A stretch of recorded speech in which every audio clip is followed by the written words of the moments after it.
In Mathura's Khapparpur village, a one-room house now stands silent. Inside, police found the bodies of a family of 5, a couple and their 3 children. A message on the wall claimed no one else was responsible. But the question around what happened here continues to grow. क्या नाम है sir आपका? मेरा नाम सुधीर उर्फ बिल्लू। मनीष जी के क्या लगते बड़े भाई, मैंने देखा बच्चे नहीं निकल के आए। मैंने आज टाइम हो गया, मैं अपना काम कर रहा था। जब मैं निकल के आया, मेरे बच्चे क्यों नहीं आए, गेट नहीं खुला है। 8 और 9 के बीच की बात है समय।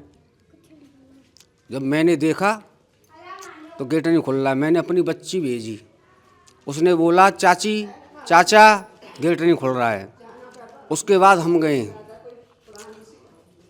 पहले हमने देखा, फिर बंदों को बुलाया, गेट तोड़ा। गेट तोड़ने के बाद देखा तो सब डेड बॉडी मिली हमको।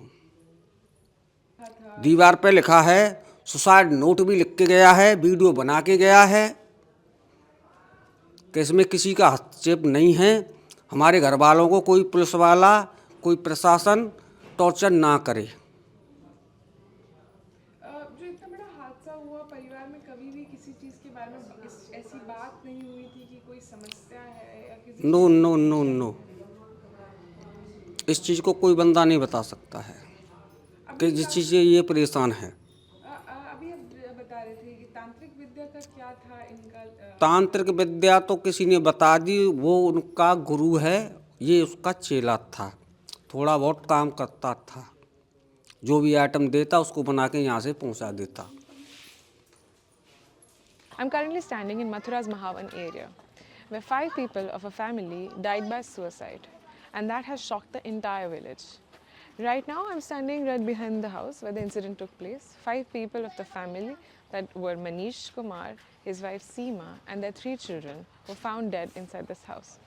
The police suspects that it was possibly poisoning and Manish poisoned his children, then killed his wife and ended up dying by suicide by electrocuting himself.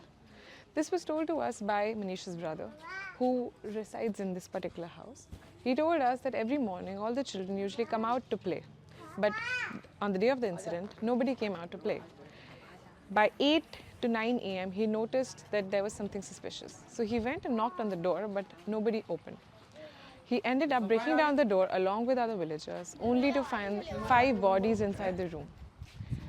The entire family is shocked and they are seeking for answers as to what led this to happen. Interestingly, in the house, what his brother noticed were 2 things: a suicide note and a handwritten inscription on the wall that said that he doesn't want to blame anybody for his death and he doesn't want the police to intervene into the matter. Neighbors became suspicious when the children did not come out to play. The door was broken open on Tuesday morning. Police say, prima facie, the husband allegedly killed his children and wife before dying by suicide. Investigators are still waiting for post-mortem reports to confirm the exact sequence of events. ये थाना महावन में खप्परपुर गांव पड़ता है। यहाँ आज सूचना मिली कि एक ही परिवार के 5 लोग मृत पाए गए हैं।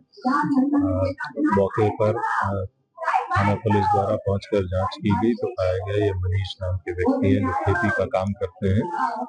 ये इनकी पत्नी और इनके 3 बच्चे मृत अवस्था में मिले हैं। उस कमरे में जिसमें कि ये रहते थे, एक सुसाइड नोट मिला है, दीवार पे भी सुसाइड के बारे में लिखा गया है और एक इनके द्वारा खुद का बनाया गया वीडियो भी मिला है जिसमें इन्होंने सुसाइड की बात कही है।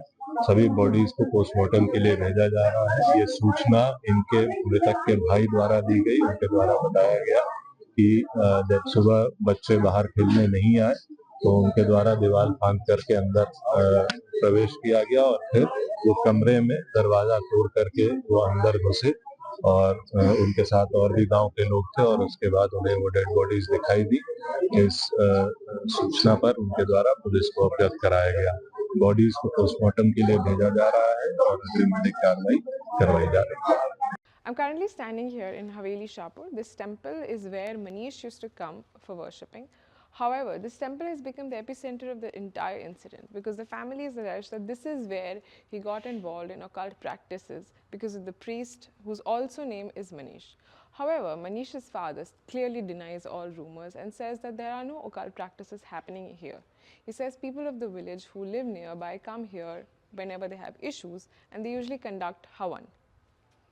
करूँगा करुआ बाबा थोड़ा बता पाएंगे आप मनीष जो हैं जिनके जो अभी मृतक हैं इनको आप कब से जानते थे 3 साल है 3 साल से यहाँ पे क्या मतलब क्या काम करने के लिए आते थे यहाँ बेलदारी में जे पिलर को जिनको काम करावा में तो कोई जगह मतलब अपनो कतो अपनी उगा मेहनत देते अपन यहाँ लगो रहते बेचारो तो मतलब छोटा मोटा ये काम हाँ, करते थे। भोजन- आप इसके पैसे भी उनको देते थे हाँ 500 रुपया रोज अच्छा अच्छा हाँ भोजन लियो दोनों टाइम को और अपना यहाँ का तो गाय देखे गाय 3-4 मंदिर लगी बहन आपके बेटे और मनीष की क्या मतलब कैसा रिश्ता था वो उनको क्या मतलब बड़े उस पे देखते थे वो सिस्टर कुछ नहीं है यहाँ जैसे आम तक कोई अपनी आम दिखा दो जैसे कोई बेचारो आयु जाती है आए के वहाँ अपन सेवा पूजा करी गुआबे को लाला है वो गुआ की आस्था फिर मैयाते ज़्यादा लग गई गुआबा दुआ लाली तो 2 लाली के बाद अब लाला है वो 1.5 साल को 2 साल को तो जब लाला के मैं लाला के संग नरकोटू गयो मैया के माँ धोके आयो मैया जाग नमा जाने का करवायो माने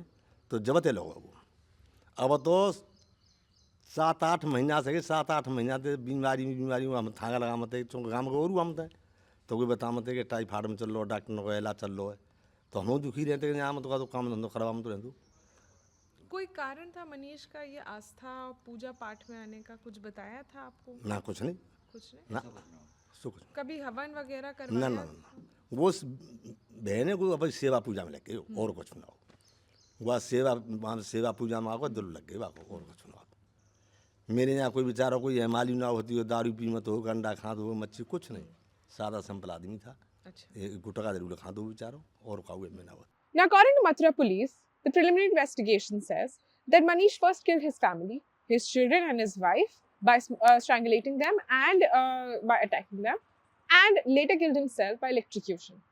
Now, the police says that they have not been able to establish the link between the occult practices and the deceased Manish because they say that the call record details of the deceased do not match with the priest Manish, as they did not have any communication for the last 3 to 4 months while Manish was sick.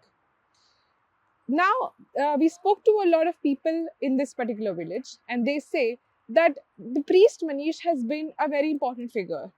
And he has been a priest for the last 10 years, and they have all been going to him for problems like not having a child or not being able to get married. And they claim that he has also dealt with occult practices whenever they have whenever they have problems with respect to spirits.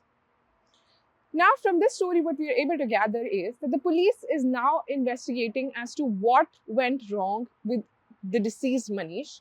And based on whatever information they have right now, the video that he recorded, the inscriptions on the walls, and the diary where he wrote that he's not blaming anybody else for this suicide.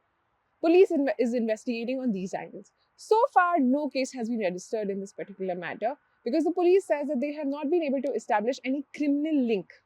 But the investigation continues. As grief spreads across 2 districts, families are searching for answers. Some blame mental distress, others question the influence of spiritual practices. Police say there is no clear evidence of outside involvement so far. For now, what remains is shock, anger, and one question repeated by many: why? This is Samriti Tiwari reporting on ground from Mathura.